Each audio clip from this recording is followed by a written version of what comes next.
From KUNC and the NPR network, this is In The NoCo. I'm Brad Turner, in today for Erin O'Toole.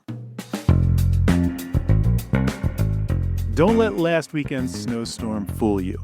Colorado is midway through an unusually dry and warm winter, and it's likely to continue.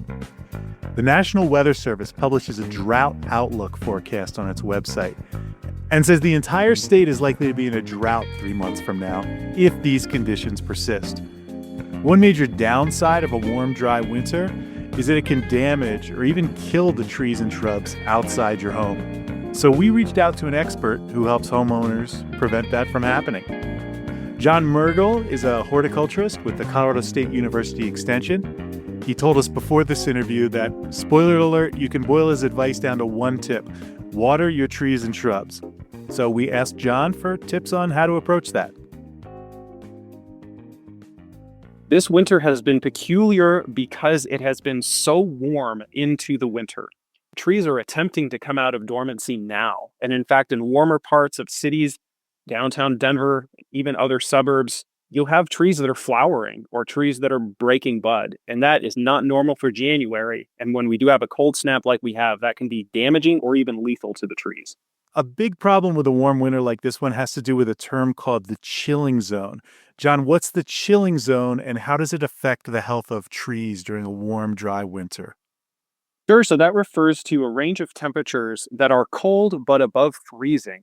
And that is the temperature at which the tree can meet a physiological trigger that lets the tree know that winter has passed, when it spends enough time in that perfect above freezing yet cold temperature range.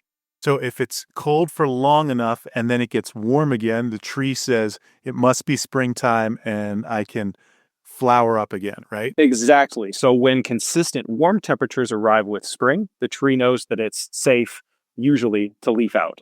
So we will often have a few warm days over the winter here on the Front Range. Why is this winter more of a problem when it comes to trees and their chilling zones? Well, normally it takes quite a while for the tree to accumulate enough chilling hours to overcome that physiological dormancy. As you think at nighttime, we usually drop below freezing. And so the tree's not accumulating any time when it's below freezing, only when it's, say, between 32 and 42 degrees or so.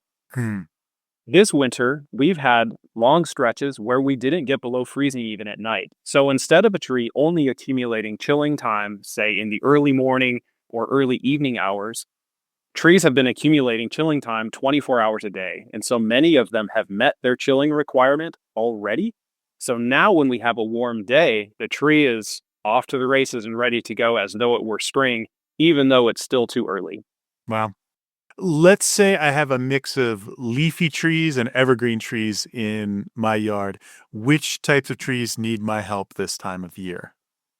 Both kinds need your help.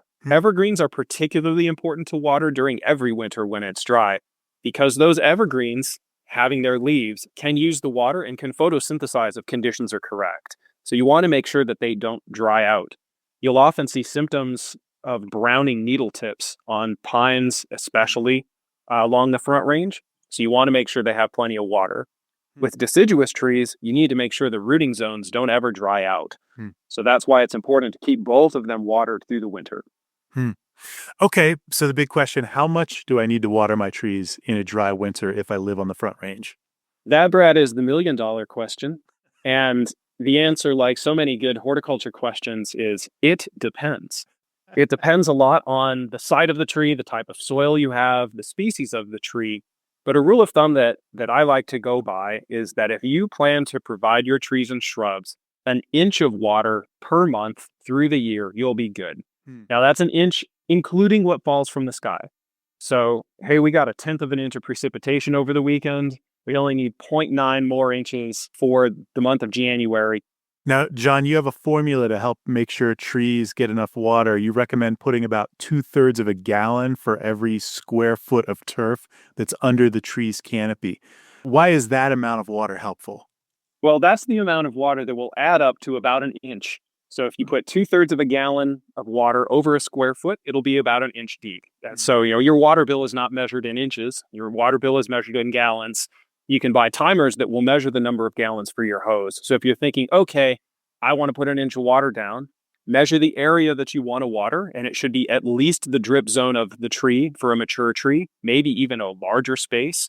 Then you want to put down 2/3 of a gallon per square foot. That'll give you an inch. And you can apply that all at once if your soil will accommodate that, or you might need to split it into a few different applications to do what we call cycle and soak to make sure that the water actually goes into the soil rather than running off. And just to confirm, I need to wait until temperatures are above freezing to do this watering. Absolutely. Yeah. If temperatures were like this weekend, you don't want to be getting out the hose and turning on the water. We recommend watering when temperatures are above 40 degrees Fahrenheit, just to be on the safe side. It's usually in the middle of the day in the wintertime, and when the surface of the ground is not covered with snow. If there's snow on the ground, you don't need to worry about this, but when it's dry and warm, go ahead and take that opportunity to water. How does a harsh winter take its toll on a tree, and how quickly will I be able to see if my tree is damaged? Sure. So if everything has gone according to plan and the tree is good and truly dormant, it takes a lot for a winter to damage a tree with temperatures. The risk we're in now is that so many trees have accomplished those chilling hours that they are starting to activate the processes of spring. And when the tree is reactivating itself, it is at much greater vulnerability to cold temperatures.